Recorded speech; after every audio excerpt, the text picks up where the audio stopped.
Okay, go ahead, Janet. We borrowed that. Thank you for answering the question, room renter.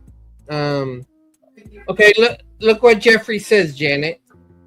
You can only lose your salvation by unbelief or receiving. It's very small. You can only lose your salvation by unbelief or receiving the mark of the beast. No, I disagree with that. Becoming a part of Christ's body means you are also saved. You are also saved. So at the very beginning, you are not saved. You are also saved. You will be resurrected like his body was, I like he think was.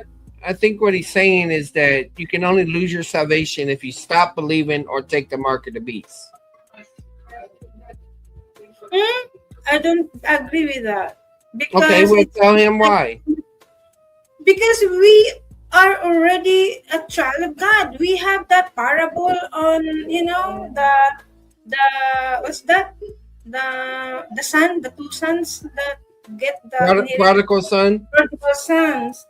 We already have that. That's the model of how gracious God is. That even if we do bad things or have a sins, but God is so graceful that accept us open wide arms.